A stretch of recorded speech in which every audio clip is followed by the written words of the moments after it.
E aí, meu povo, tudo bem com vocês? Voltamos aqui com a nossa aula de Sociologia, na nossa aula 2.2, onde a gente vai revisar o assunto da nossa segunda aula do terceiro ano. E aí, galerinha, vocês ainda lembram qual era o assunto da aula 2? Não? Já esqueceu?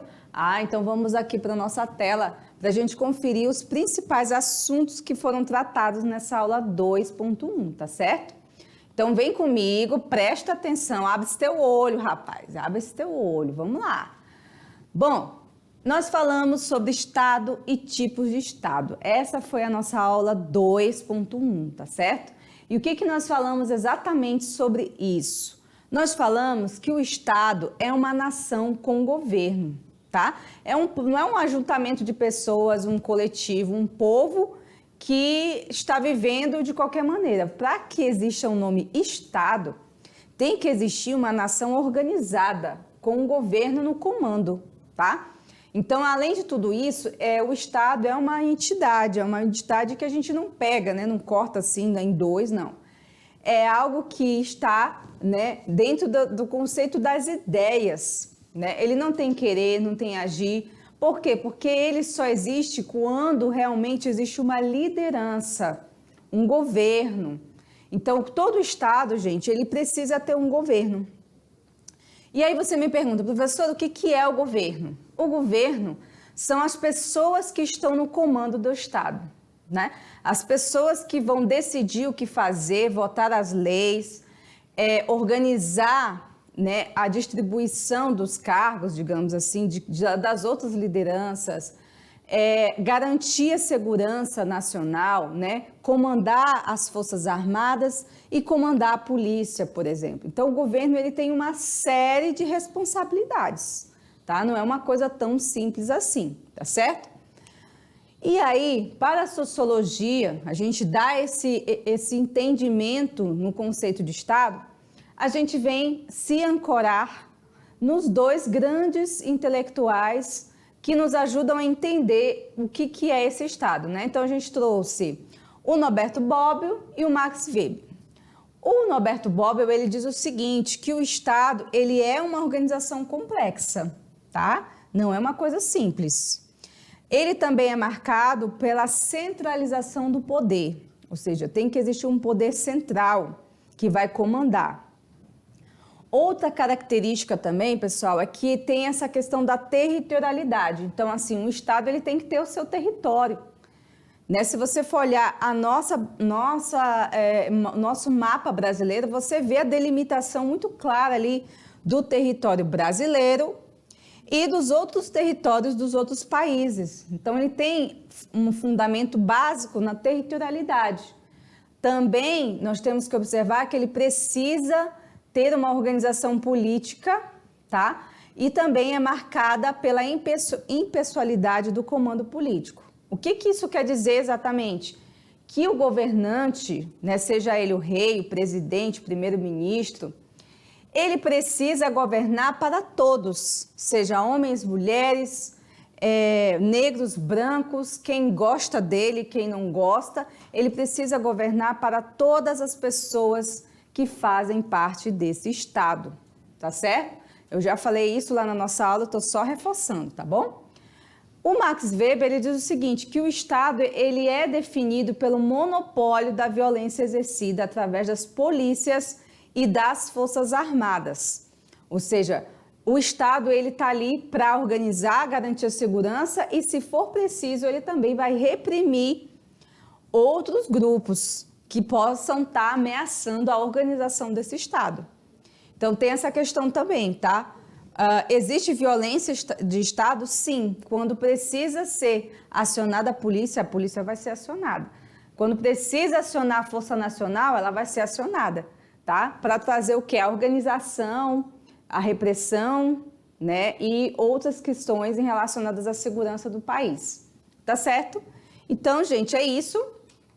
Agora, sim, a gente tem aqui a parte dos diferentes tipos de estados que a gente trabalhou nessa aula, que foi o estado burguês, liberal, o estado absolutista, o estado nazista, fascista, socialista, o estado do bem-estar social e o Estado neoliberal, tá? Qualquer dúvida sobre qualquer um desses tipos de estados aqui, vocês podem consultar na nossa primeira aula 2.1, tá certo? Bom, gente, agora é a hora da nossa atividade de sala e vocês vão fazer, daqui a pouquinho a gente vai voltar para tirar as dúvidas de vocês e continuar o nosso conteúdo, tá bom? Então, aguardo vocês.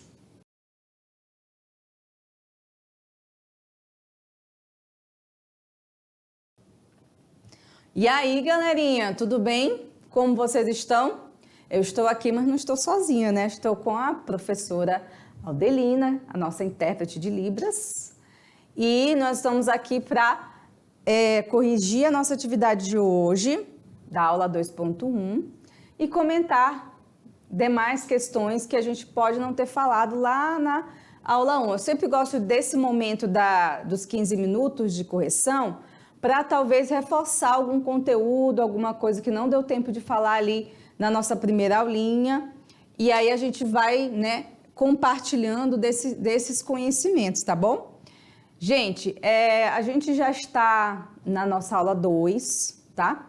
Terceiro ano um momento já de finalização do ensino médio. Então, vocês precisam estar atentos, né, aos conteúdos, que a maioria deles são conteúdos importantes para as provas do Enem. Então, vocês precisam ficar ligados nessas informações, nesses conteúdos, porque principalmente a parte de redação vai exigir de vocês, gente, uma leitura de mundo mais aberta. Então, vocês precisam estar preparados, ler mais, entender mais, ter capacidade de fazer correlação de conceitos que pode ajudar vocês a levar aquela notona maravilhosa lá na redação, que tanto ajuda, né, os alunos a entrarem aí nas universidades, nas faculdades, tá certo? Bom, dado o recado, vamos para o nosso exercício? Vamos lá? Estão preparados? Gente, é o seguinte, olha só.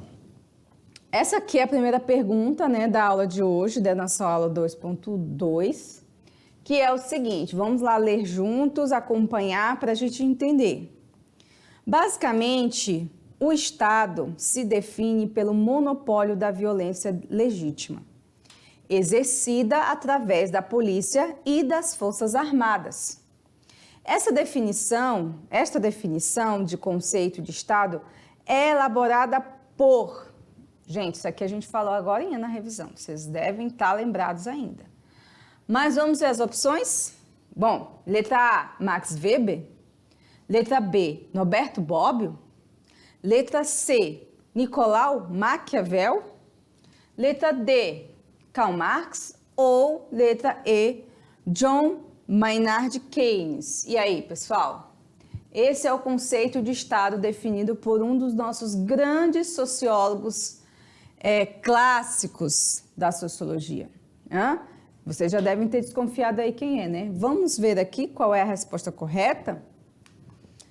Muito bem, é o Max Weber, pessoal.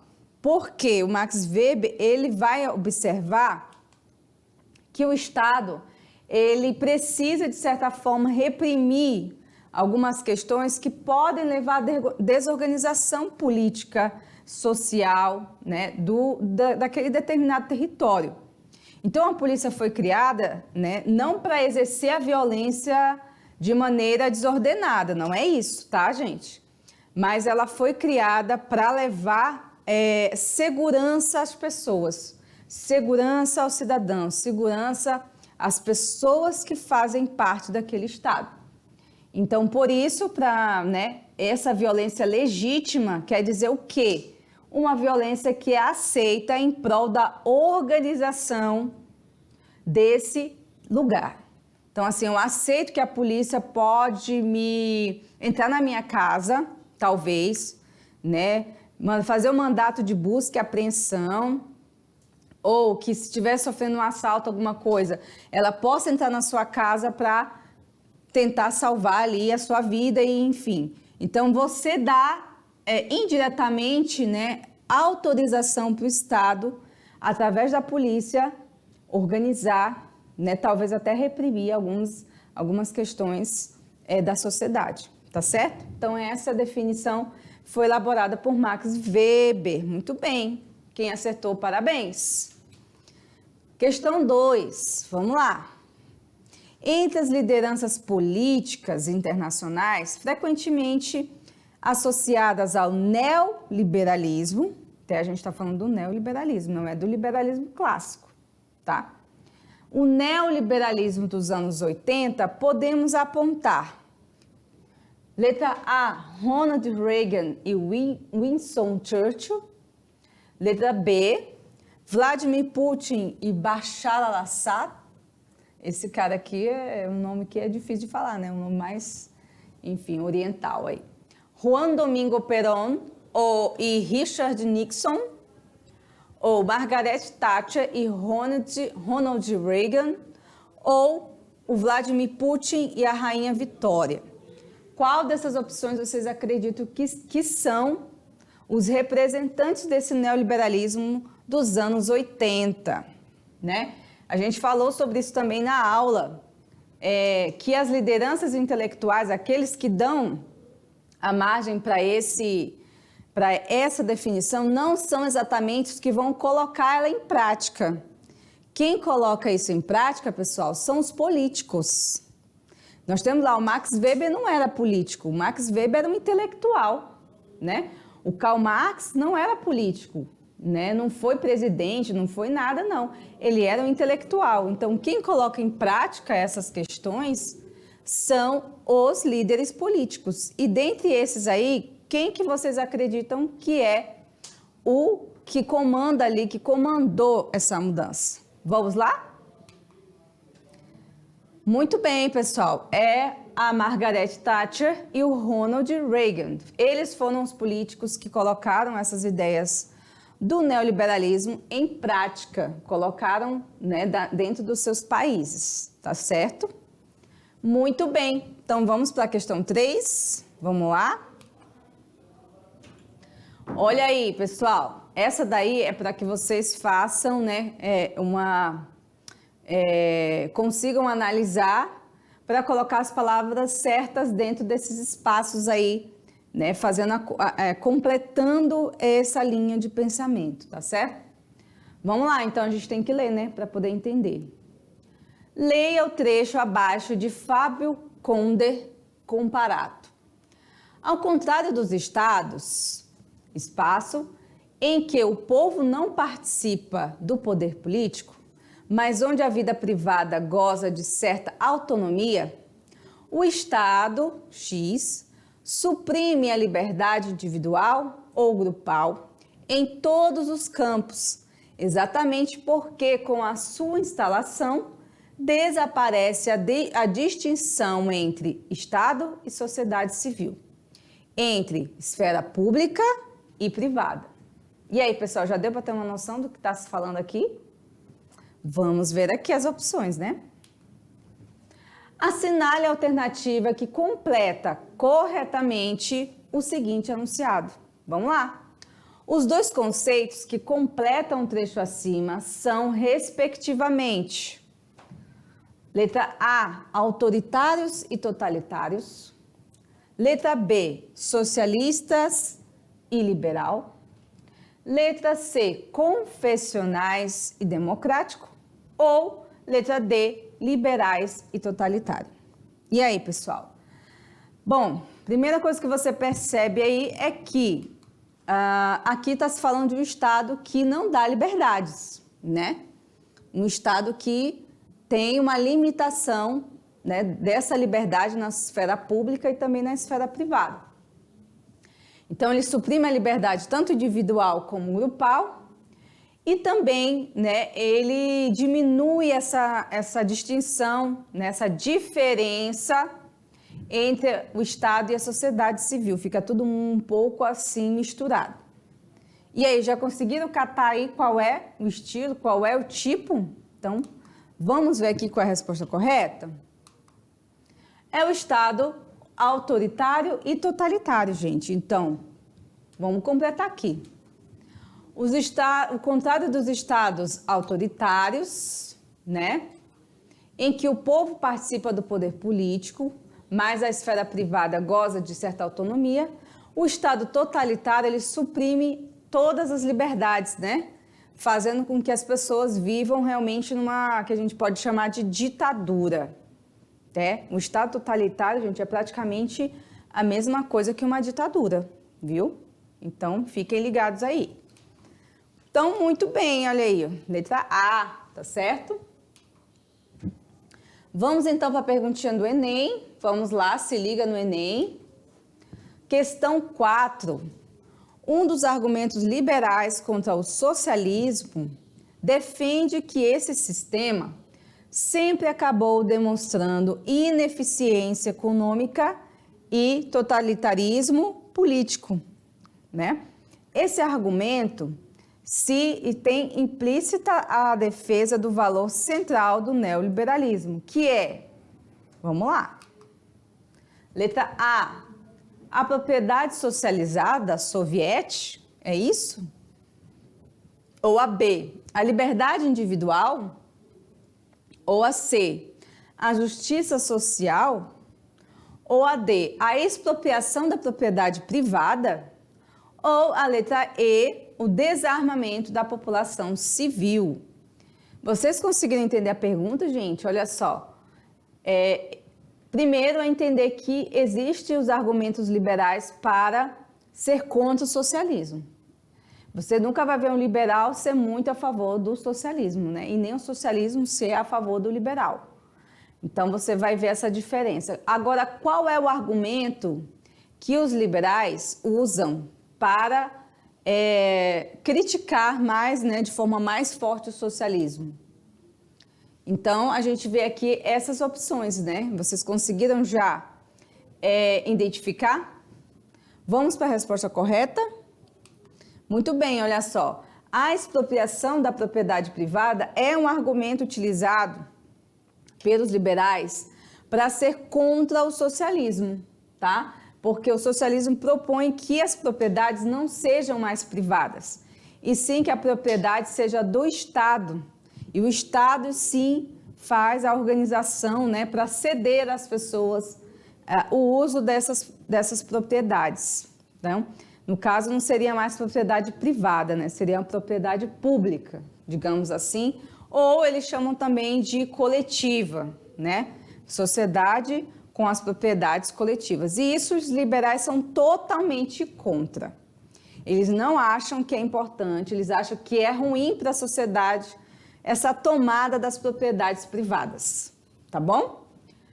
Entenderam aí? Então, vamos para a nossa última perguntinha da nossa aula de hoje, a questão 5. Cite uma das características do bem-estar social. Bom, o bem-estar social, ele propõe uma série de coisas, né? Porém, aqui a gente colocou apenas uma, que talvez resume um pouco de todas elas, que é propor um equilíbrio entre o Estado e o mercado. Ou seja, nem tanto Estado na sociedade, mas também nem tanto mercado. Há de se ter um equilíbrio entre esses dois. Uma balança, sabe como você coloca na balança? Uma coisa que tem que ficar ali equilibrando, né? Tem que ter cuidado para uma não pesar mais que a outra.